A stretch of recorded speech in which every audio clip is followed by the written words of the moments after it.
Hey,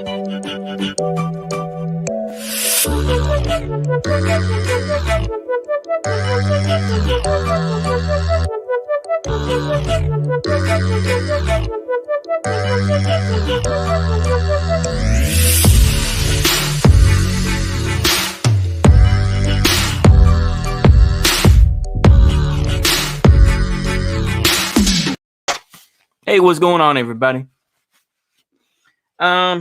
I thought I'd do this right quick because it's something I've been thinking in my head, and it's like I might as well just get it out there. But I feel like that there's some signs that point to that the left. I'm not going to say the alt left because that's so cringe and everything else like that. But I feel like the left is going to end the same way as the right did in 2016, where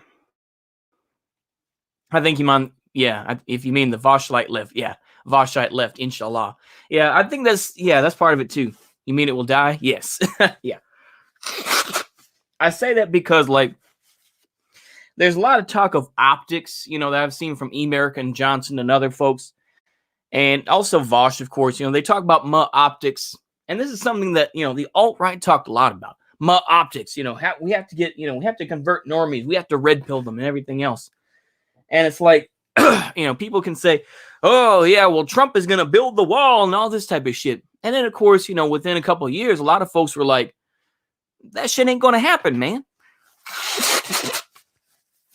So I feel like if Biden does get elected, which it looks like it may happen, I feel like it will happen, that if Joe Biden does get elected, then the left will, or at least a lot of the Voshite sort of left, will die off, and that they will lose more respectability. Same way as people like, Richard Spencer, who lost a lot of credibility, right at 2016, I would say.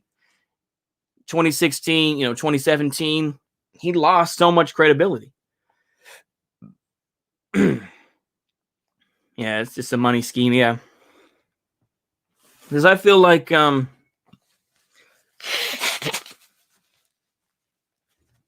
that's how I feel anyways, that a lot of motherfuckers, are going to be, they really think it's like, oh, yeah, we can bully Biden. No, the fuck you can't. That's like, a lot of folks who say, oh, yeah, we're going to bully Trump. Nigga, you ain't going to bully nobody. You're the ones that got bullied and got stuffed into a locker. What the hell are you talking about? You going to bully somebody? Get the hell out of here with that nonsense. The fuck out of here. But I feel like that's what's going to happen with a lot of these folks, yeah. I feel like a lot of that shit is going to collapse, man. What's going on, Anand Kazan? Shout out to Anand Kazan, by the way. He's been putting out some good work, putting out a lot of content. I watched a little bit. I didn't want to stay up that late, but I saw him showing some footage of China back in the, the 40s or the 50s? Or maybe even the 70s. I'm bugging. I'm sorry. But he was showing some footage of that. I think, some white dude who went to China and researched how socialism was. But that was some good stuff. I didn't stay up and watch all of it, but you know what? That was some good stuff. Very good work. I just wanted to point that. Oh, it was from the 70s? Okay. It was from the 70s. I'm bugging. But yeah, that was some good stuff, though. Just to say. I thought that was some very, very good work. Anyway, I want to give props to people that, that's what I try to do. Anyway, I feel like, and I don't want to say anyway just to be dismissive. I thought it was good work. Subscribe to Anand Kazan. Watch some of that stuff. He's coming up. What I would say, though, is, yeah, the left will end the same way. And we see, that's why I don't really get involved in, say, left wing or right wing, because a lot of that shit, it doesn't matter. In general, it doesn't matter because, like, only online spurgs like us, there's probably a difference between, anyway, is that online spurgs like us are the only ones that really worry about left wing and right wing or this sort of thing. Ultimately, it's like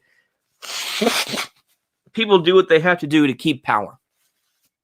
So they'll give lip service to these ideas, and then they'll, say some other shit over here, The thing is, the alt-right, destroyed itself once Trump came in and started to make make a lot of bad moves, and a lot of the alt-right lost. And of course, the alt-right was, of course, itself cringe. And of course, they were all degenerates as it was, and they were all horny niggas and all that type of thing. But it's like, similar to what happened with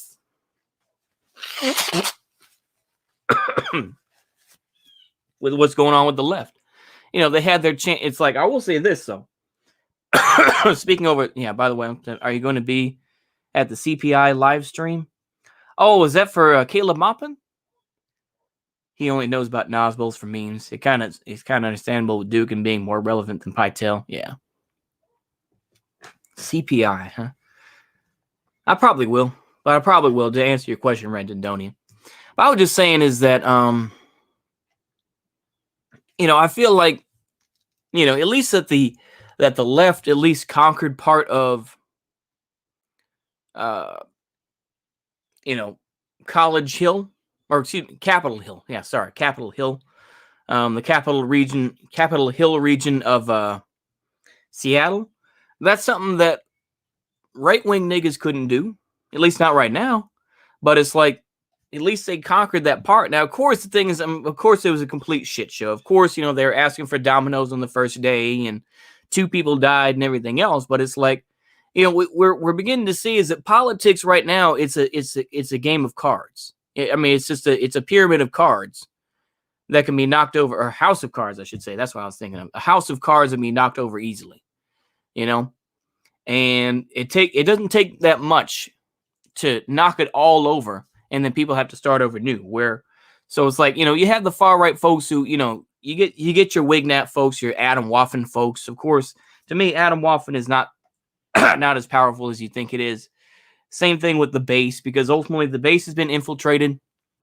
A lot of right-wing dudes, it's like a lot of these right-wing groups, it's fed stuff. It's honey posting. I mean, it's honeypot shit. Same thing with this bullshit that, the governor of Michigan was going to be kidnapped. No, the fuck she wasn't. No, she was not. There was no chance of that whatsoever, because there was a fucking Fed in the group. There was a federal informant. So it was all bullshit to me. But anyway, I mean, but I think in general, I think that the left will have to do a huge image change, much the same way as the far right did. The alt-right, once that happened, it all broke apart. People like Richard Spencer, just went online. He was banned from a lot of colleges, this and that, from speaking at them. He went on CNN and everything else like that to try to, change his image. Yeah. When you let journalists lie, all they want with no accountability. Yeah, that's true. But the thing is, I mean, that's how I feel anyway. So, I mean, I'm looking at this article actually about Lauren Southern, and that's what made me think about it. I'm looking at this Lauren Southern interview. It's like, yeah, I somewhat feel sorry. I feel a little bit sorry for her, but overall, it's like they mentioned Caleb Robertson. Of course, for those that know, Caleb Robertson, was a gay Irishman who was with his boyfriend who helped film a lot of this stuff for Lauren Southern. The thing is that they were stealing money. They claimed to have all this influence and everything else. And it all just turned into a fucking shit show. Now, of course, the left hasn't had that level yet. It's mostly just, it's just internet, it's just petty internet beef. I'll give you that. Is that the far right, in terms of all their bullshit, is much more spurgy and much more, horny type shit. Whereas with the left, that sort of shit goes on, but it's not the same way as the right. I think that the left will fall apart because their folks will just, be further, they'll just fall further into the establishment, which is, something that we've already seen. The so-called burn your bus bros. But ultimately, I think those burn your bus folks, they'll eventually change and they'll steer back into, becoming establishment folks. That's how I feel anyway. Yeah. I found that kidnapping story about as believable as that MAGA mail bomber. Yeah, exactly. Yeah. That's my attitude. It's just like I wanted to record this right quick because I feel like I wanted to talk about it. I mean, I don't even feel like talking about the Muslim dude, who chopped off the French teacher's head. Is I don't. It's not really that important to me. It's like, okay, yeah, another person. It's like, oh wow, another person that got killed in France. Mon Dieu. I feel bad about, it, but it's like it's not surprising. You know what I mean? It's not surprising. It's not interesting. You're just like, oh, okay, man. Yeah, that's how I feel. Well, that's just me. I mean, that's why it's like people in general. It's like they have their own personal politics, but they know that those. Yeah, France is a pathetic country. It really is. France is pathetic. But I feel like people are frustrated, once again, but they know that these political groups that they've seen, it's like that's why there's a lot of folks that may consider themselves conservative or whatever the case may be, but they don't want to join any groups because they know that it's honeypot shit or it's a lot of cringe motherfuckers. That's why they don't do it. That's why they don't go there. That's why they don't join these groups because people aren't that fucking stupid. Frogs, all of them. Yeah, exactly. It's the same thing though with the left, where it's like, that it's cringe bullshit out there. You're not going to see, let me tell you this right now. You are never going to see Vosh or people like Peter Coffin or even Virgil Texas. You will never see those motherfuckers out there doing any sort of protests. You're not going to. You just aren't. You're not going to see that type of shit because, they're making their money. This is a career for them. For me, this is just some shit I record, and you can take my opinions and you can say, you're full of shit or whatever. You can say what you want about me. But it's like, at least I'm not grifting and, I have some social media, person that, have some social media person who, takes care of my recordings, this and that, which is what Vosh has. He's got, a social media person who takes care of all that for him, But anyway, that's just, some of that maybe hating or just saying, oh, I wish, but yeah. Have you seen Queer Theory Jeopardy? I think I may have. I think I may have seen it. But yeah. What are my thoughts on Peter Coffin? I think Peter Coffin is absolutely... You know what? I'll put it this way. I heard a bit of that low... What is his podcast?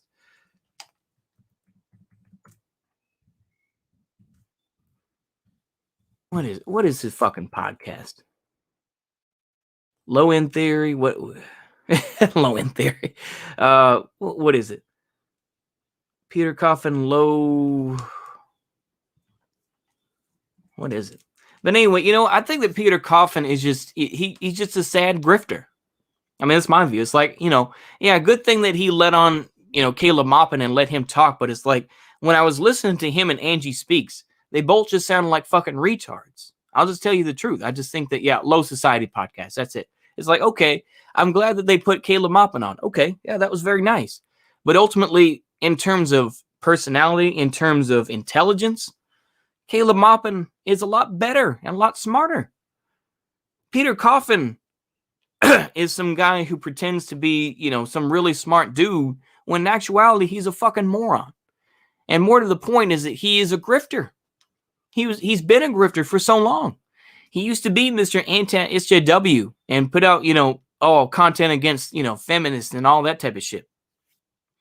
He literally kicked himself in the balls, on national TV to make himself look like somebody. So I've never liked Peter Coffin. I'll tell you that. I've never liked him.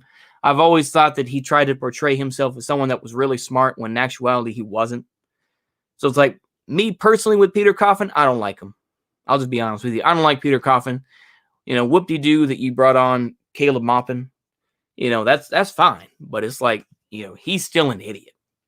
That's how, Peter Coffin is still an idiot. Let me make sure I get that right. Peter Coffin is still an idiot. He's still a grifter who tries to think of himself as intelligent when in actuality he isn't. Yeah. To the Hate Preachers documentary and a comment under your last stream. Oh, yeah. Anderson, the Baptist, right? Yeah. I'll probably look at it. But I've seen a lot of his stuff on Twitter, this and that, his clips.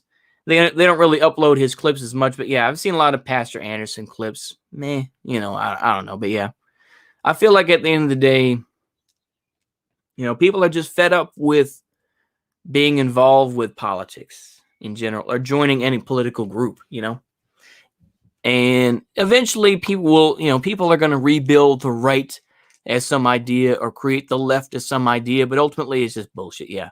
Not to mention Peter's shady relationships. Yep, exactly. I mean, but yeah, I figure I would do that right quick. Like I say, it's just bullshit to see. Yeah. Israel will go to war with Jordan. Israel's new ambassador to the UK wants to go beyond the Jordan River, and Jordan wants to stop the annexation. Yeah, war is coming. Yeah. I mean, the same thing can be said with USA and China to a point. I don't know. I feel like that could very well be Red Nedonia. That could very well be. I feel like there's a lot of shit that could happen, yeah. I think the left-right divide is outdated. I think so, too. I think it's more of people that want to keep moving forward but want to give lip service to the workers versus someone that wants to try to keep things as they are or try to, yeah. I hope there's a race war. I don't know. It could happen. It could happen, APR. It could. I don't know, man. Like I say, it's just wild to think about. A lot of shit has happened. A lot of events have occurred. The stuff with Biden, I kind of mentioned that already.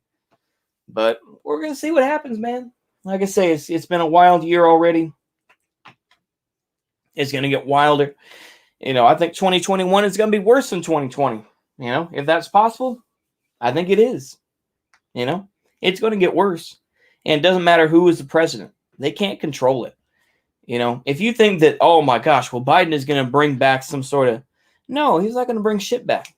He's not going to bring some sort of class to it. You're going to have people like Kamala Harris who are going to be taking control, who are going to be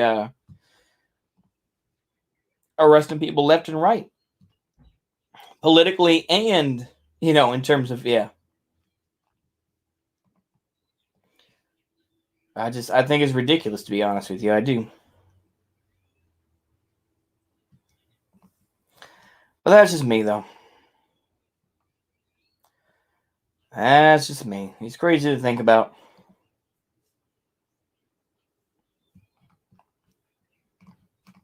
Take a look here. Yeah, America could break apart. Yeah. I have a black friend who is a rapper who got sucked into the race war rhetoric years ago. Yeah. Yeah. But I think that the breakup of the United States could possibly come. I really do. I don't think it's going to be some sort of, oh wow, if we do things like, if we if we only do these things, then it won't happen where the United it's not going to be like the fucking Civil War. It will be on a whole different fucking level in terms of it will truly be brother against brother. It will be truly against neighbor versus neighbor. It's going to be a fucking shit show, man. There really is no option at this point. There is no other option. Yeah. A lot of leftoids will be singing, "We love our cops, our law enforcement." Exactly. They really will. Yeah. Yeah. Like I say, it's not going to be, once again, there are people who are like, oh, we don't want the Civil War, this and that. Oh, it's not going to happen. The more that you tell me that it's not going to happen, the more I think that it's going to. And like I say, I'm going to join the ones that are making money. I'll be honest with you. Once again, I know y'all are probably going to be like, yo, that's cringe. Yo, what are you saying? But I feel like I would rather join with the hustlers and the lumpen proletariat, so to speak. I'd rather join them than join any political group in the United States, because guess what? They're all cringe. I don't care what you say, left wing or right wing. I don't give a fuck. They're all cringe. I'm going to join the lumpen proletariat and make my fucking money. I'll be honest with you. And it's like, if that means, working with whoever, so be it. I'm not going to like doing it, but I feel like that's going to be the only route I'm going to take, So I feel like that's where I stand today. You know, I don't want to join any sort of political group at all because I feel like they're all just cringe. They're all losers in general. And it's like, yeah, I'm cringe and a loser as well, but it's like I admit it, you know. But yeah, like I say, that's how I feel, man. That's how I honestly feel, bro. It's like we see all this shit happening. We see, you know, the huge disparities, the huge amount of difference, you know, the huge differences in who's getting money and who isn't. You know, it's like you might as well just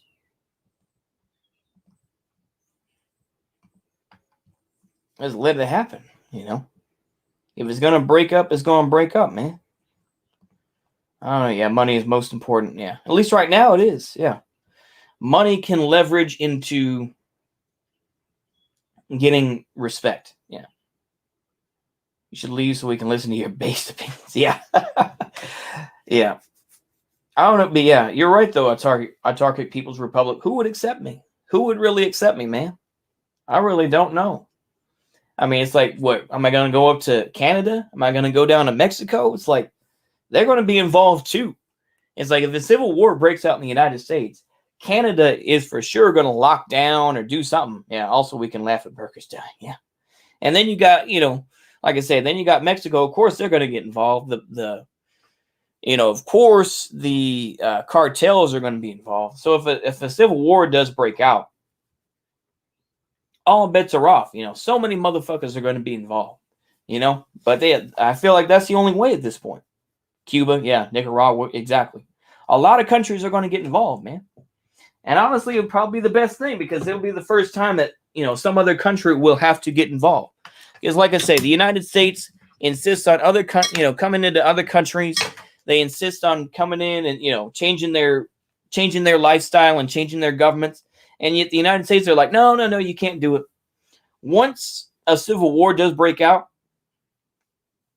all bets are off. Everybody's going to be coming in, observing, and seeing what's going on and see if they can set up their own, you know. It'll be, you know, you reap what you sow. Yeah. If your goal is survival, it's better not to be revolutionary. Yeah. Well, that's my attitude. Yeah. Maybe. Yeah, maybe. I don't know. Like I say, I'm going to see what happens, man. But yeah. There was something I just thought and it went out of my head. But I think that, oh, yeah. The thing is that the United States Army is rescinding the PT test for 2 years. You don't have to take the PT test for 2 years, which is amazing to me. You don't have to do PT. So you don't have to wake up at 5:30 in the morning or 5 o'clock in the morning and do a 2-mile run or a 3-mile run. You don't have to do that shit for 2 years because of all this COVID-19 shit. That's incredible to me. That's amazing. Amazing to me. It's like, this is going to, you know, you're going to have so many thick, fat motherfuckers in the Army because you don't have to take it's like, and that goes for the first sergeants and everyone else too. It's like, you know, you're going to have a lot of fat fucks in the Army that you don't have to, you know, it's crazy to me. That's all I can say. It's crazy. Yeah. I hope the Arab states federate by the Civil War. So yeah, down with American imperialism. Yeah. Yeah. Yeah. Like I say, man, there's a lot of shit that could happen. There's so much shit that could happen. And I feel like it doesn't matter who the president is. They're not going to change anything. You know, that we're already on the route. You know, we're already on this road to destruction. Yeah, bigger targets. Yeah, that's true, Skeptical Manus. Those in Dearborn already known Union Army. Yeah. I feel like that's what's going to happen, though. Is, you know, people are going to, you know, there's going to be more people out of work. And there's going to be more people who are going to join lumpen proletariat sort of movements. And you know, the left-wing niggas have already proven they have no recruiting ability. They have none. They have no, almost, you know, I'll put it this way. They have almost no ability to bring about any sort of class consciousness or anything else like that. I'll put it that way. Is the modern day left, it cannot really build any sort of movement in any realistic way other than white folks from the suburbs and maybe some black folks. It's going to be a lumpen proletariat sort of thing. It's going to be, let's make this money and, join our gang. That's what it's going to be. The U.S. working class should help it fall. Well, they're going to join the lumpen proletariat, like I say. The U.S. working class, they're going to join the gun runners. They're going to join the hustlers. They're going to join the folks who are like, yeah, join our gang, and we're going to run this area. The United States is going to be, and I keep on thinking this in my head, they're going to be more like how are lumpen groups, less cringe than left groups. It has nothing to do with cringe. It has to do with it's like, do you want to make money? That's all lumpen proletariat groups have to say, right? Do you want to make money? Hell yeah. Okay. Join my warlord group then. That's all they have to say. Do you want to make money? Do you want to be prevented from getting robbed? Then join our fucking gang. That's all they have to say. To say that the left has any sort of possibility of succeeding in the United States is a fucking joke. They have no organizing ability. They have near zero. That's why they have so many podcasts. Money is overrated. That's a matter of opinion. Yeah. We need resources and territory. That's a matter of opinion. Once again, like I say, warlordism is the future of the United States. It's going to be, 1920s, 1930s style warlordism. That's what's going to take place in the United States. What happened in China is going to be similar. Left conformist or warlord type groups. Well, that doesn't make any sense then. Because the left is supposed to be anti-war. So why would you say that, the left conformants own new warlord type groups? Like I say, yeah, resources and territory, yeah. But the thing is, though, how do you pay people? How do you keep people fed? I imagine that you're still going to have money. It's just going to be Chinese yuan instead of the American dollar. That's the only difference. Yeah, the Wild West, yeah. Like I said, that's what's going to happen. A lot of areas are already like that. But once again, that's what's going to happen. At least in my opinion. Like I say, I've gone back and forth on it. Some days I'll say, no, that's not going to happen. Other days I say, yeah, it's going to happen. But I still feel like at the end of the day, it's going to be a really bad situation, period. That's my take, yeah. We're gang members and leaders. Since when are the left is supposed to be anti-war? Revolution is war. Once again, you keep on talking about the Black Panthers. The Black Panthers do not exist anymore. The Black Panthers, came up with the new Black Panther Party.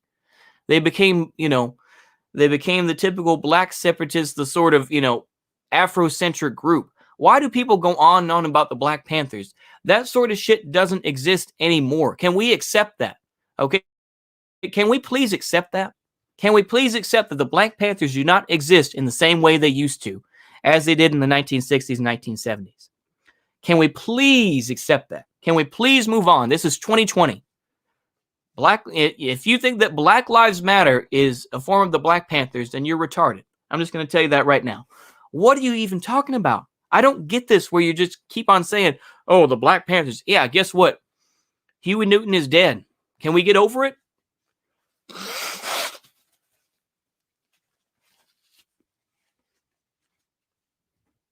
There's literally no connection historically. Of course, it's about a name.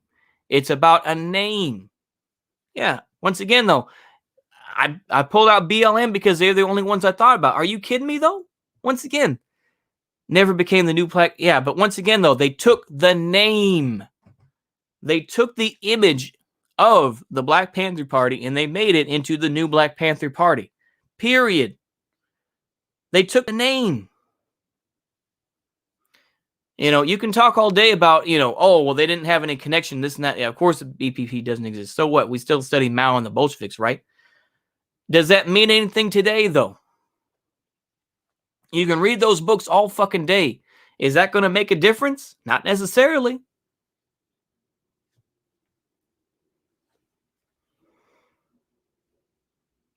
so what? So what is because new Black Panther Party is the one that has more power than everything else. All right? They're the ones that are seen on the media in any realistic way. Yeah. Never helps when grifters like Umar Johnson exist out there. Exactly. It doesn't make any sense to me. It's like you're Latino, right? You said that you were Latino, right? Skeptical Manus?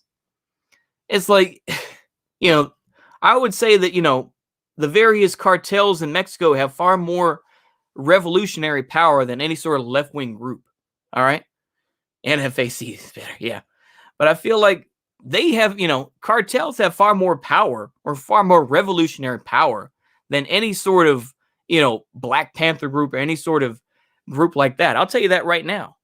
The United States, like I say, to the thing that the left has any power, they don't. They're hated in the United States. Nobody likes Black Lives Matter when they're going through their neighborhood saying out in the streets. That's not going to happen. It's not going to, once again, it's the same thing with the right, though. It's like a lot of those folks are just going to become security guards or goons for somebody else. I don't really get this idea where you think that, once again, it's like when, that take when you were saying that, oh, yeah, well, all those states will be anti-imperialist. That's bullshit. No. What world do you live in? I don't live in a fantasy world where I think that, oh, well, just because the United States doesn't exist, that, oh, yeah, well, they're not going to, they're going to be anti-imperialist. That doesn't mean shit. That doesn't mean shit to me, man. Like I say, I'm just being realistic about what sort of groups are going to exist and who's going to take out over. That's it. You can talk about Mao Zedong all you want to, or you could talk about how the left could have a warlordism too. Yeah, go ahead. But the thing is, though, are they going to be effective if a civil war broke out tomorrow? No, they wouldn't be effective. I just want Farrakhan to become a leader of a country. Is that so hard to ask?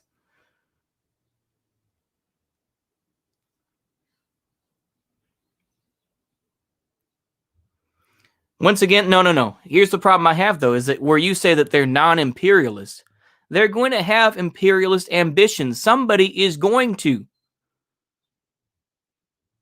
Okay, well, yeah, that's what you're aiming for. Yeah, I'm trying to tell you, though, is that it doesn't really exist that way. To say that, oh, yeah, well, they're going to be non-imperialist, that's nonsense. They may say that, but eventually someone's going to become imperialist. So you can say that's what you aim for. Okay, that's very good. But it's unrealistic. I'm just telling you that right now. It's unrealistic to say, oh, well, they're non-imperialist. Okay. That's nice to say, but eventually one of them will become imperialist because eventually someone's going to have more power than the others. It's the same thing with the Balkanization of Yugoslavia.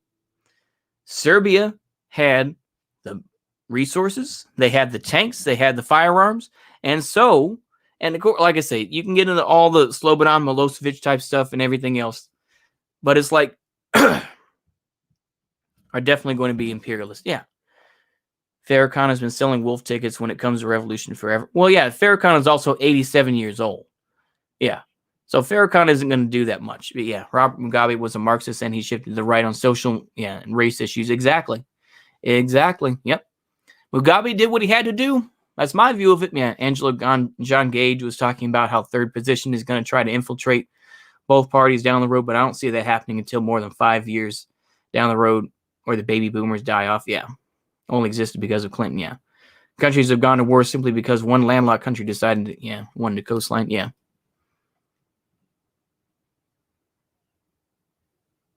Mutual benefit. Imperialism ensures.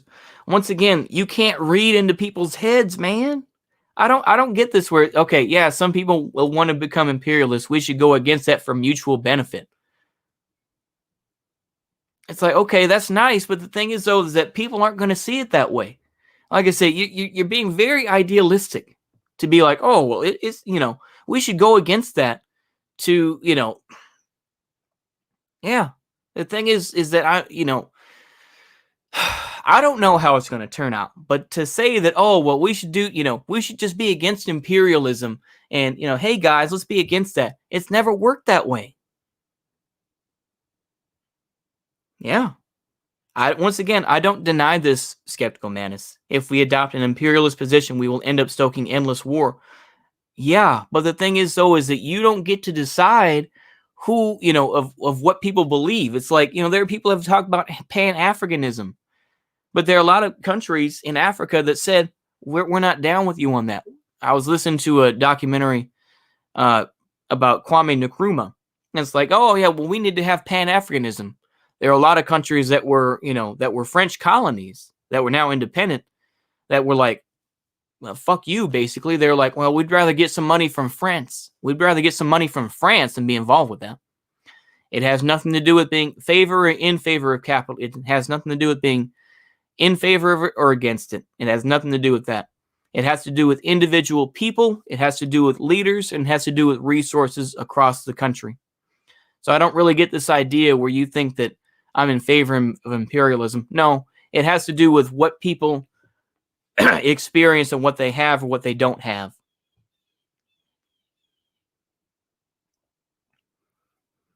And eventually those political positions will sell out. Oh my gosh. Skeptical Manus, why are you saying this? Of course we don't get to decide, but we still push. Well, we still try to build groups and push our political positions, right? Once again, I think that, Autocratic People's War or People's Republic talked about this already. Mugabe claimed to be a Marxist, and then he became very neoliberal once he came in. So yeah, you can build your groups all day. Thomas Sankara was against France and he got killed. Exactly. You can say all day, oh, we're still going to build our political positions. Yeah, you can do that.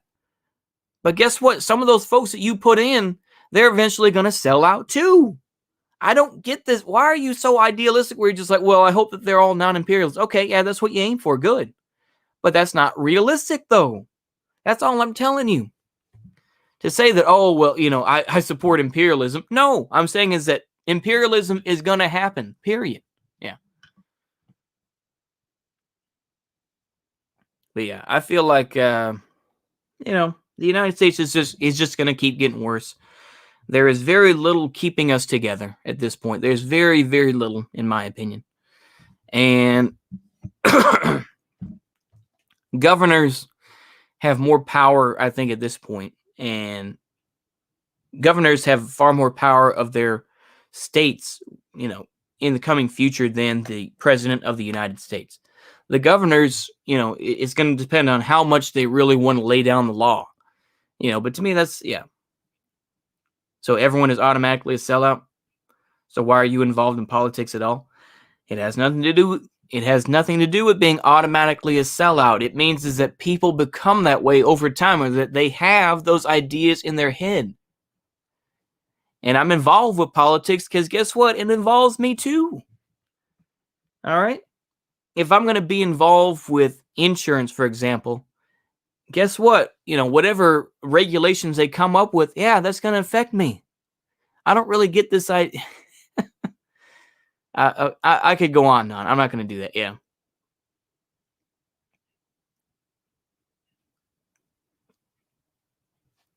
Yeah, people either become sellouts or jaded. That's true. They do. I mean, it is what it is to me. But yeah, I feel like with the United States breaking apart, the game doesn't change. It's just the players. So the United States, there are going to be other parts that are going to be richer. There are going to be other parts that are going to be poor. It's that simple. It's like Texas. To me, Texas could split into at least 2 or 3 different countries, possibly, or just be part of other countries, that were involved with the former United States. It's like, to me, there's definitely a north-south divide. I've been listening to this channel for a few weeks, and I'm still honestly confused about your ideology. My ideology is this. My ideology is this. The game doesn't change. It's just the players. That's my ideology. The game can be whatever you want it to be. My ideology is whatever works. I don't really see myself as a leftist. I don't see myself as a rightist because both of those extremes are cringe and they're unrealistic. I don't really care about calling myself a particular ideology because to me, ideologies only go so far, and that there's a pragmatism that goes behind it. A lot of people will say, "Oh my gosh, Nixon was such an awful fascist or something like that," and yet he created the EPA.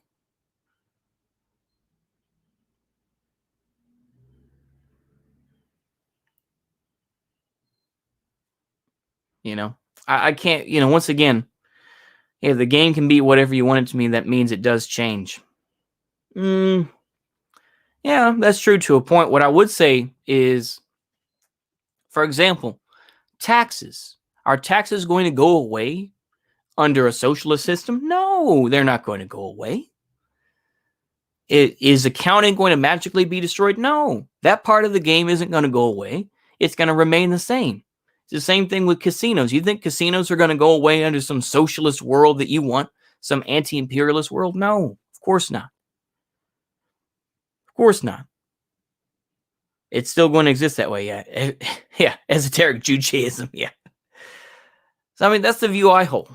And, there's a lot of folks who LARP about various ideologies or trying to become some NatSoc type of guy or whatever the case may be. I don't really give a shit at that point, though. I'm just going to see what's going to happen and go from there. That's all I can do. I'm going to see what's going to happen. Right now, it's hard to tell, isn't it? It's very hard to tell. Between, California, Washington State, Montana, Texas, whichever, it's difficult to tell. Because unless you live there and unless you know who's going to join what, then I don't know what's going to happen with that. I'm going to play the game wherever I'm at. So if someone claims to be a Marxist Leninist, then I'll put on that face and say, yeah, okay, I'll play along and say you're a Marxist Leninist. And then I know that behind closed doors, they're going to be like, okay, well, we're actually going to do this. Okay. Taxes go away under socialism. Just look at the DPRK. What's the matter? Once again, I mean, people are still going to, yeah. If you're forced to choose left wing or right wing, what are you picking?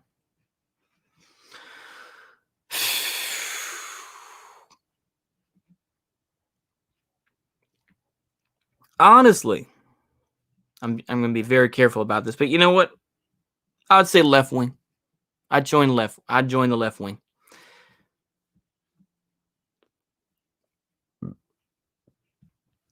I would say I would join the left, just in the sense of, yeah, they would be a little bit more ridiculous. Yeah.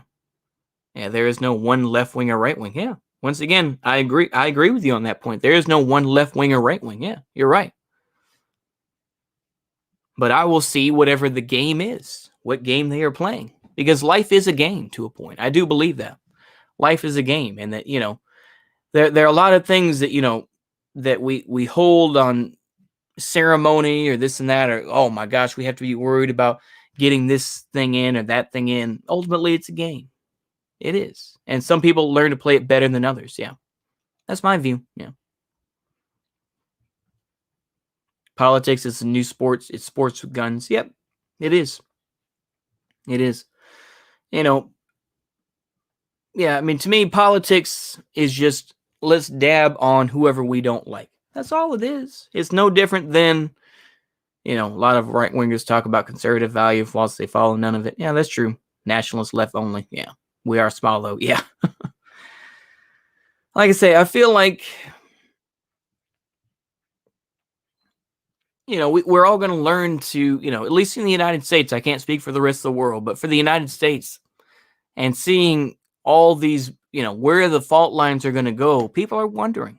People are still very curious about that. Where abolish the left and the right? Yeah, there you go. Yeah, definitely. I wish that were true. Yeah. Trad Catboy faction. Yeah, exactly. Yeah. One problem I noticed with revolutionary ideologies is that it's easy for people to become schismatic and constantly split. Yeah. Oh, yeah, exactly. I feel like at the end of the day, though, we have, is that people are waiting to see where those fault lines are going to come in the United States. And that's one of the problems that I'm having with Skeptical Madness. I'm not against the guy. I'm not against you. Capitalist elites should be overthrown by the working class majority. That's nice to say, but it's going to be done by it's going to be done by organized elite groups. it's going to be done by a fuck, I can't think of the word now. It's going to be done by a vanguard. That's what I meant to say. It's going to be done by a vanguard. Capitalism is going to be overthrown by a vanguard, not purely by the working class itself. You don't want a plumber to try to overthrow the capitalist system. You want them to be a plumber that works under socialism. So you want someone, you want a vanguard that overthrows capitalism. I hate to sound like an ML, but I'm just going to say that. You need, you're going to have a vanguard that's going to overthrow capitalism, not just the working class is going to do that. No. I don't want the working class doing that. I want the working class to be free to do their job without getting screwed over. The people that are going to be doing war, I want them to do that. Yeah. What was the quote? Mao something something. Yeah, exactly. Yeah. Yeah, political. Yeah, political something or other. Yeah, comes out of the barrel of a gun. Yeah. At the end of the day, that's how I feel, though. A working class vanguard. I want a more elitist vanguard, though. I don't want a working class vanguard. I want plumbers to be able to be a plumber and not get shot and killed over some nonsense because they decided to, Albanians. Oh, yeah. Separating the working class from a people's army. The thing is, once again, is that you can have a militia.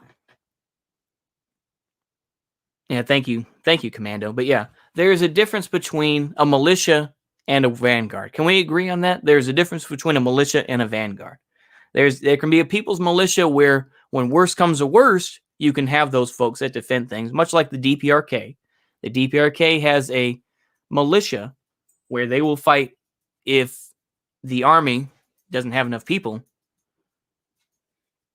You can teach soldiers to do productive work. Yeah, put those plumbers, though, in a militia after the revolution.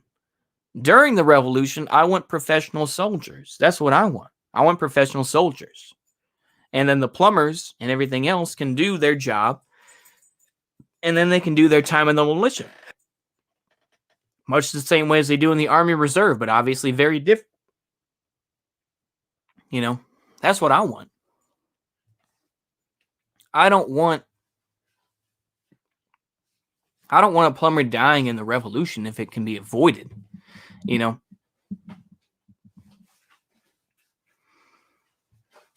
Now talk about the need for both militias and professional soldiers. Talk about how they complement each other. Okay.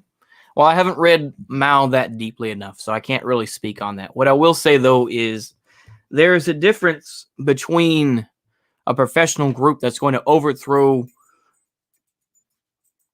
the capitalist system as we know it, that have more of a pinpoint accuracy to it than those who then, a plumber that's being told, well, you need to do this. Yeah. That's my attitude. If you want to do that, you can do that. It's fine. But I feel like it's going to be more complicated than that, to overthrow the capitalist system. It's like, it's very difficult to say because here's a spicy take for you. Here's a spicy take. Get ready. I got a spicy take. And I think I'm going to end this about noon because I got a spicy take. Maybe the Russian Revolution, they overthrew capitalism, but ultimately the Russian capitalists simply melded and assimilated into, well, the thing is, the monarchy was already German as it was. The Russian monarchy was pretty much German, but that's a whole different story. But I was going to say is that maybe with the Russian Revolution is that Russian capitalism simply moved places. So Russian capitalism as it was, they simply went into France or they went into the United States and they assimilated. And ultimately they didn't destroy capitalism. Now, of course, like I say, man, that's kind of more of a Trotskyist sort of more internationalist type cringe. But I feel like that was the reality.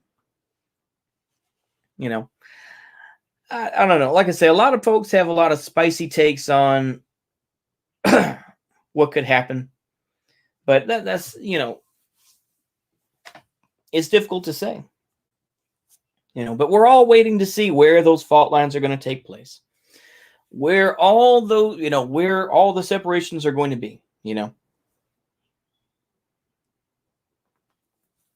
NEP was literally capitalism. Yeah. The National German must be stopped. Yeah. But I feel like that's my take on it. Like I say, I know that's kind of more of a Trotskyist point maybe, but I feel like, will capitalism be overthrown, or will capitalism as we know it simply move to another country if the United States breaks up? And that they'll simply create their own little capitalist place wherever that may be. That's just my attitude. That's just my attitude. Do you think that, Bill Gates doesn't have doesn't have a professional military force around him? Of course he does. Now, capitalism's still not in Russia. Okay. But the Russian capitalists themselves simply integrated into American capitalism or French capitalism so that it didn't die. They simply melded into the system. It's just like, it's like one of those, let me see if I can make a good reference here. But it's like, if you destroy, it's like, people that are part of a former group and yet they take over something else. Yeah, Russian capitalism left Russia, then capitalism's still not in Russia. Yeah, but the thing is, though, is that those folks later just joined larger capitalism and they simply embedded themselves in something else. It's like with the destruction of Nazi Germany. Did Nazi Germany, was it completely destroyed? Russian capitalists were weakened, overthrown, denied territory and resources. Where? In the United States? Russian capitalists were denied territory and resources? Also, if capitalism has nowhere to run, what if capitalism has nowhere to run in the end? To me, there will always be somewhere that capitalists can run. Yeah, I mean, it's just, think about it like this way. Just because Nazi Germany was destroyed, many of those folks like, Werner von Braun were able to integrate themselves into the American system, right? It's the same thing with the Russians. There were many, white army generals that were able to go to New York and live out the rest of their lives, or people like Ayn Rand or whatever the case, I can't think of any big Russian capitalism was still in its early stages in Tsarist Russia. It was still, but to me, in Russia, the thing is, though, that they fled. That's the whole idea. Okay, they were kicked out of Russia. All right, but they still exist in other countries. But that's my view. Yeah, capitalism could still exist in smaller countries such as Panama. Yeah, exactly. Yeah. Elon Musk will make it so the capitalists can leave the planet. Yep, that's true. That's what I was trying to get at. But yeah, thank you, Ball. Yeah, that's true. He could go to Mars, and they could end up doing terraforming. Yeah. So you think capitalism will just go into space? Yeah, I do. Yep, I do. I think capitalism will just go into space, and it will end up just helping to, recreate itself over and over. This idea that we're going to fully get rid of capitalism, you can get rid of the ism, but are you going to get rid of the ist? I'll put it that way. You can get rid of the ism, but can you get rid of the ist? That's me trying to be intelligent. But yeah, many white generals also joined the Red Army. That is true. That is true, Ole. You are correct on that. Yeah. If Posadists are right, the alien comrades will take care of them. There you go. Exactly. Posadism, baby. They're going to get rid of it. I don't know. Yeah. You can't get rid of the tism. No. Tism is one. Yeah, that's true. You can't get rid of tism. You can get rid of some isms like, capital ism. But the ists and the tism, yeah, tism will never go away. Tism will always exist. Yeah. Final solution to capitalism is genocide to the ruling class. There's always going to be somebody who says, man, I got it fucked up. It's like, man, this is some bullshit. I'd rather have somebody to do the work for me so that I can take their money. So to me, this idea that, I don't know, man. Like I say, now we're getting into some real type of stuff. I don't know. It's difficult to think about, isn't it? there will be a new ruling class. Yeah, I think that too. Like I say, I'm too jaded. I'm sorry. Some of y'all are young. Some of y'all are young folks, and y'all have aspirations and say we're going to crush capitalism and we're going to make it fair for everybody. And I like your enthusiasm. I like that. And I like that, I like to be challenged. I do. Regardless of whether I agree with it or not, I like to be challenged. But I'm jaded. And my jadedness runs pretty deep. I'm sorry to say. It runs deep. My jadedness and my sense of, well, shit sort of attitude, it runs deep. And I hope y'all don't become as jaded as me. And I'm not nearly as jaded as some people. In terms of jadedness, if we want to look at it on a scale of 1 to 10, I'd say maybe I have like a 6 or a 7. I think that there can be a lot that can change. But I still feel like, there are people who are just completely black-pilled and they're just like, nothing's ever going to change. And, you can become like that Kant bot. That guy Kant bot who's like, yeah, reality is I will still trade my 19th child for a chicken tendy. But that's my attitude. That's my attitude. I feel like there's so much. Yeah. Well, that's good. I'm glad, Anna Cousin. I'm glad. But I feel like, so much shit that's going to happen that nobody can fully predict right now. And it's going to throw everything into a tizzy, And I don't know. I don't claim to know. But a lot of shit is going to happen. Yeah. History hasn't ended, Thomas. The struggle goes on. That's true. Yeah. The struggle does go on. It is a struggle. It is a struggle each day. And, things will continue on. And there's going to be some areas that end up going back to some sort of capitalist type system. Others will,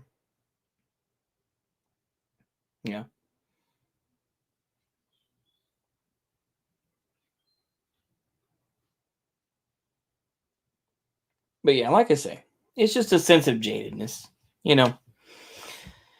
But hopefully, y'all younger folks, people that are younger than me, you can go ahead and continue on and create something better. We'll see. Like I say, I'll probably end up just becoming a worker bee somewhere. Hell, I don't know. Or maybe they'll end up finding these videos and be like, you're not going to get a job. That could be it. You never know. They could hear these streams and find these, me rambling on. They're going to be like, no job for you. You're destined to become a podcaster for the rest of your life. Oh, you're 24? Oh, okay. Okay. I mean, yeah, like I say, to me, I feel like, the podcaster economy is huge, isn't it? It's kind of sad. And ultimately, I would vaguely call myself a podcaster, even though I'm just here on my laptop. And I got my Blue Yeti microphone, just talking from my room, hearing the Uncle Thomas Experience win. You never know; it could happen. I'm hearing the birds chirp outside. It's just we're just kind of vibing right now. Like I said,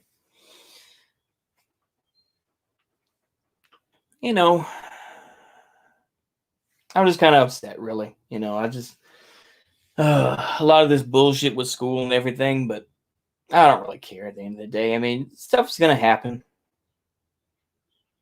I feel like it's easier to just dab on folks. It's easier to just podcasts require guests and at least some structure, even if loose. Yeah, that's true. That's true. Brain still develops until mid-20s for men, so you're all undeveloped. Yeah. Like I say, I'm 35, so I'll tell y'all, I don't know if y'all have ever heard me say it, but yeah, I'm 35. So I've accepted my fate, as it were, in a lot of ways, I'll probably end up working in insurance, probably being some insurance agent, just trying to sell insurance or something like that. Maybe I'll find some sort of way to get there, but yeah. That's how I feel anyway. I'll probably just end up doing that and still trying to pretend I'm edgy by listening to Ice Cube or something, but I don't know.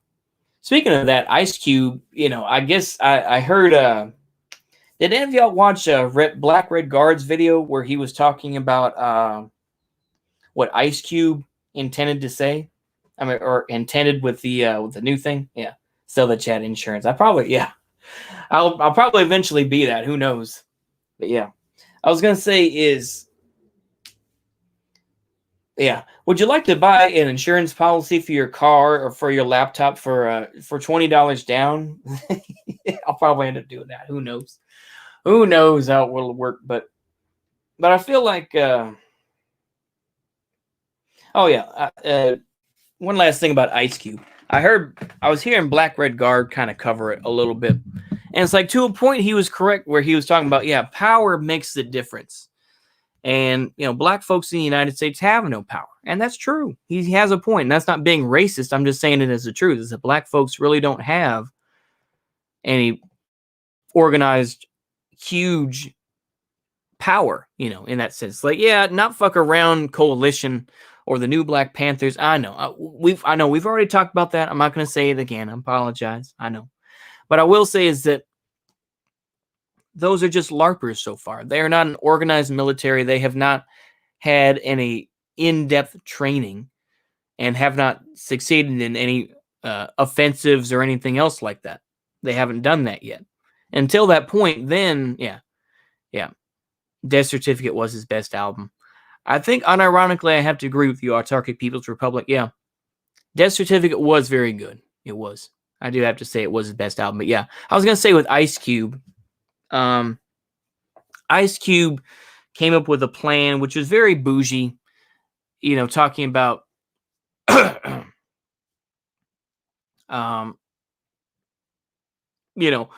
black folk is like, they need to ban the Ku Klux Klan and everything else. We need to support black businesses and everything else like that.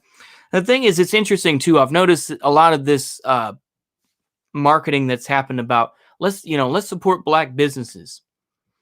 But to me, it goes to show just how they're setting up further failure. Where it's like, well, we're going to give money to these black businesses. And it's like, okay. But then, of course, do they talk about Asian businesses? Do they talk about Indian businesses? Do they talk about, Armenian businesses or whichever, do they talk about Hispanic businesses in the United States? No. They don't talk about giving money to them.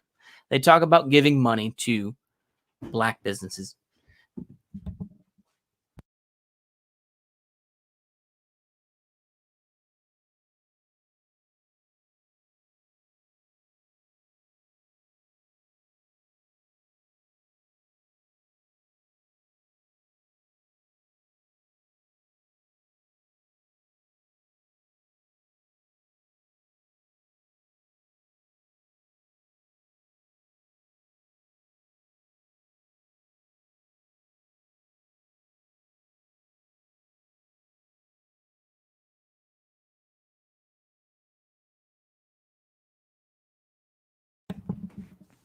Yeah. Yeah, I agree. Lame ass black nationalism. Yeah, at least he's pro Farrakhan. Yeah. What I would say is, yeah, it is. Yeah, doesn't solve the system. Yeah, that's true. It doesn't. Ethno-nationalism really doesn't solve the issue. But what can we really agree on at this point? That's a whole question. I really don't think we can survive in this manner. So I'm against, like I say, you know what? Screw it. I'm just going to come out and say it. I don't like ethno-nationalism. I'll just say it. All right. I don't really care for ethno-nationalism, although I may hold some reactionary views. I'll put it that way. But ethno-nationalism is unrealistic. But something is going to happen, and we don't know what. But there's going to be different coalitions that will take over power in the United States. And it's just going to be, based on something else. But yeah. What's this? Oh, I got my book on Napoleon. Huh. Wow. Yowza. Whew. Okay. Anyway, is there anything else y'all want to talk about? Anything else? I'll go ahead and give y'all a chance. Anybody else want to talk? You can. Anything else you want me to discuss or any sort of news item you want me to look at? I will wait. Ethno-nationalists are the biggest race mixers. They really are. That is very true. Oh, wow. I got my book on Peronism. Oh, wow. Let me ask y'all this. Was Perón... What's very interesting about Perón? Perón! The 20 Justicialist... Yeah. Justicialist Principles. Wow. Huh. I forgot I got these books. Huh. I'm glad it finally went through. Oh, well. But I will take a look at this, though. It's a weird odor in that book. Huh. Okay. We got some Perón. What's this book? What is this? Oh, Far East Flicks. Which movie is this? Like I say, I like my Kung Fu movies, as y'all know. I do like my Kung Fu movies. I do like my Hong Kong movies, yeah. Always had to become, yeah. He claimed it was controlled opposition. Blacks only approved by system to get a voice. That is true. There is truth to that. Writings from prison. Oh, wow. Bobby Sands. Wow. Yeah. Former Black Panther and Black Liberation member. Was released from prison recently after several decades behind bars. Yep, I saw a video on Redfish about that, Skeptical Manus. I did see a video about that. Writings from prison. Huh. Neat. Okay, let me take a look at it. Yeah, it's basically fine with our culture dying as long as we're pure white. Yeah, that's true. That is true. That is true. It's a ridiculous notion. It really is. Oh, yep. Pure white being 56%. Yeah, black nationalism probably has more potential for revolution. Maybe. Yeah, I'll just agree with you, Skeptical Manus. I know that we've had our arguments, but you know what? I'm just going to agree with you at this point. Yeah, black nationalism probably does have more potential. It has to be done the right way. But of course, like I say, black folks are not I will say this, is that they are not a monolith. Just as white folks are not a monolith, black folks are not a monolith either. But yeah, I'll put it that way. Yeah, ethno-nationalists or internationalists in denial. Yeah, that's fair. Purity spiral bullshit. Yeah, shit is annoying. But I'll just say, look at the churches to see that people usually prefer those that like them. Yeah. Yeah, look like them. Sorry. Yeah, I agree. Like I say, we're gonna have our disagreements and everything, but it is what it is. It happens. I'm just going to open my stuff that got delivered in the mail. Let me see here. Which Kung Fu movie did I get? Or what thing did I get? Yeah, my ideology is basically Maoist, but I'm closer politically to Malcolm X than most other communists. Oh, okay. Oh, okay. So I got the... Huh. Oh, that's weird. Did they notice that? Oh. Okay. Well, that's all right, I guess. All right. I will take a look at that. Huh. Okay, well, neat. Yeah. Progressive nationalism and internationalism go together. Okay. Oh, okay. Well, that's good to know, Skeptical Manus. Well, you know what? On that revolution, Skeptical Manus, it's going to take me a little while to do a... what movie? I got this movie that I ordered. It was the Shaw Brothers movie. It's one of those forgotten movies that Shaw Brothers did. It's called Rolls, I Love You, as in Rolls Royce. It's kind of a goofy sort of kung fu. Well, not even a kung fu comedy. It was more of a present day as in 1982 movie. So it was okay. I'll probably take a look at it though. I'm a sucker for anything Shaw Brothers. I could pretty much watch most Shaw Brothers movies, regardless of how good or bad in quality they are. But that's just me. I like the Shaw Brothers style that they created. But that's just me. Yeah. Yeah, it's a random one. I don't know if this will show up in chat, but I will show you, Uncle Ho. I don't know if it'll show up, but I will try. HK Cinemagic. I know who's in it, so that should help things out a little bit. Let's see. I think. Well, I'll put my T-Lo because I know he's in it. Yeah. Robert Moktok Law, as you would say in Cantonese. Let me see here. It's here somewhere. Kung Fu Master. Rolls. Oh, yeah, here we go. Rolls, I Love You. Referring to a Rolls Royce. It's kind of more of it's kind of a goofy sort of period movie. I'm going to go ahead and put the link. It's kind of goofy. I don't know. I will go ahead and put it in there, though. Yeah. There we go. I'll go ahead and put it in. But because of the Skeptical Man is saying he's more Maoish, I'm going to go ahead and read a little. Should we read a little bit of Mao? See you later, Rendidonia. That's okay. But I will go ahead and read a little bit of Mao just to close this out. Let me see here.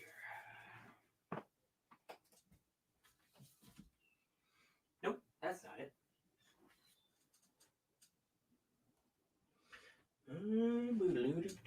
I got so many. No,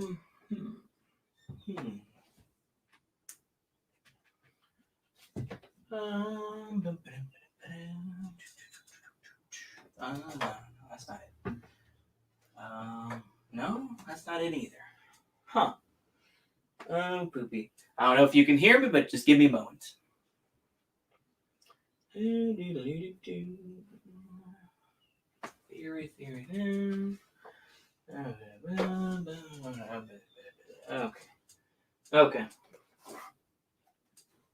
Okay. Well, I can't find the Mao Zedong book. But I will go ahead and, you know what? Can we split the difference? I can't find the Mao Zedong book offhand.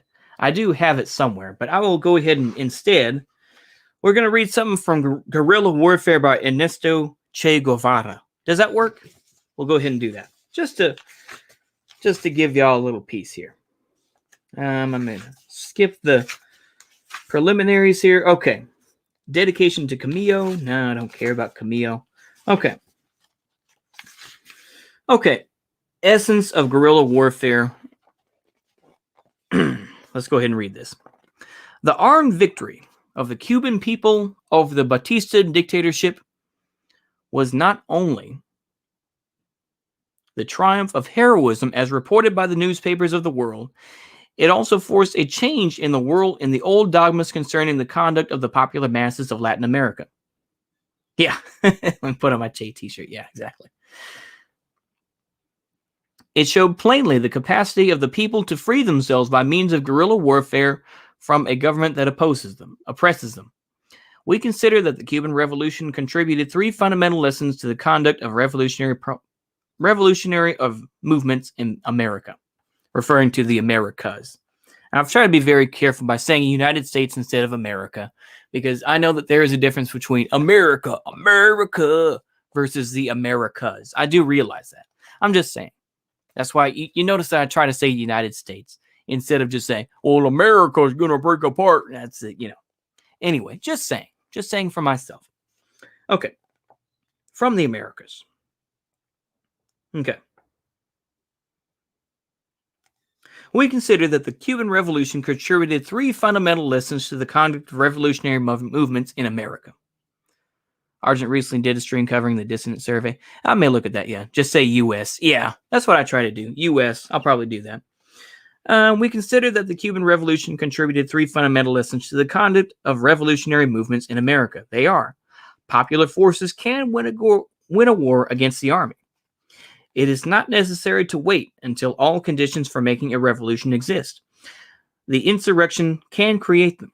In underdeveloped America, the countryside is the basic area for armed fighting.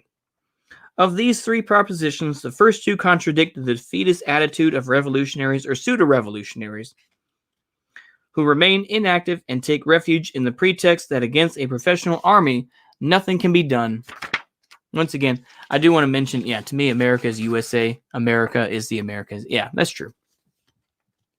Anything can be done who sit down to wait until, in some mechanical way, all necessary objective and subjective conditions are given without working to accelerate them.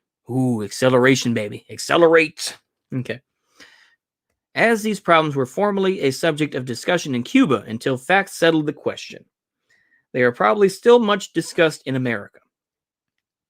Naturally, it is not to be thought that all conditions for revolution are going to be created through the impulse given to them by guerrilla activity. It must always be kept in mind that there is a necessary minimum without which the establishment and consolidation of the first center is not practicable. Practical. I'll just say that.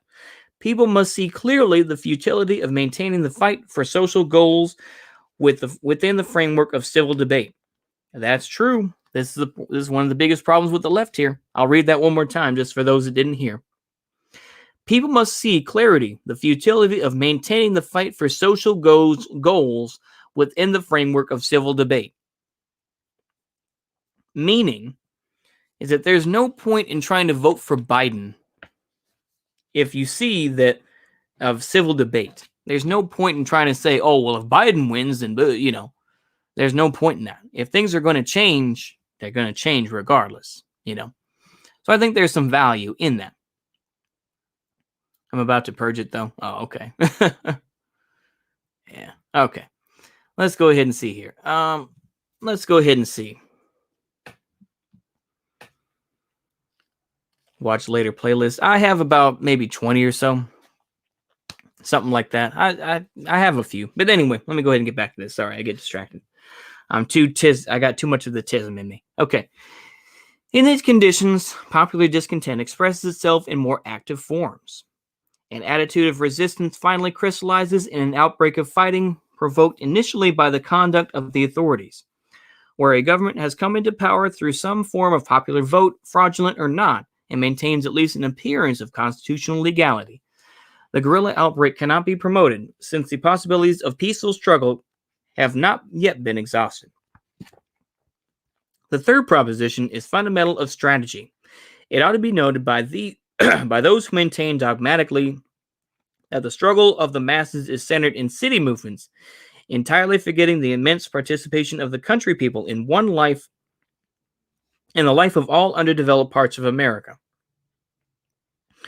Of course, the struggles of the city masses of organized workers should not be underrated, but their real possibilities of engaging in armed struggles must be carefully analyzed, where the guarantees which customarily adorn our constitutions are suspended or ignored. In these conditions, the illegal workers' movements face enormous dangers.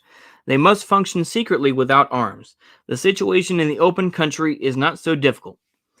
There, in places beyond the reach of the repressive forces, the inhabitants can be supported by the armed guerrillas.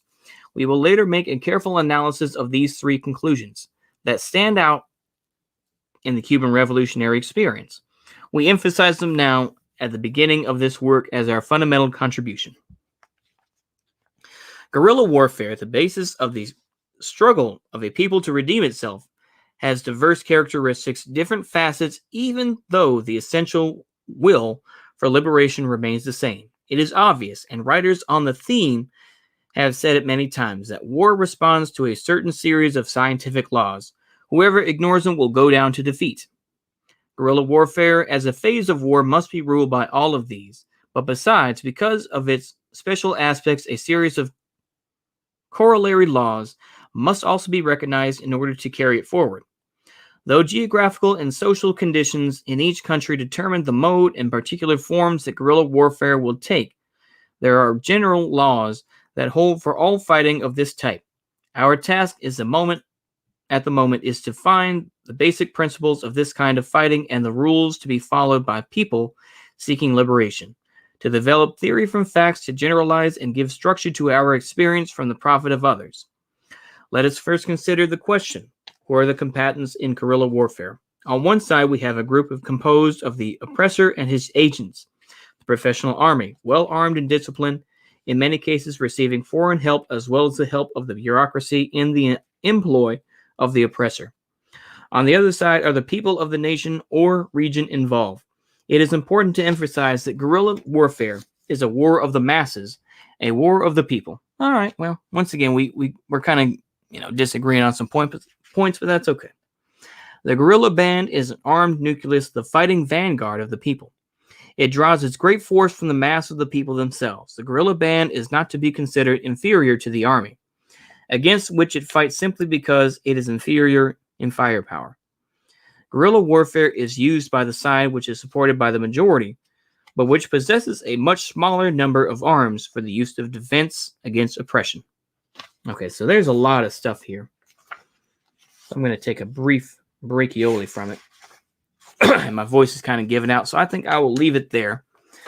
But I thank y'all for listening. This kind of turned into a big old long thing, but it's all right. It always ends up coming down to balkanization of the United States and everything else. But I will keep it there. So I hope y'all have a good rest of the day, and see you later. Have a good one. Goodbye.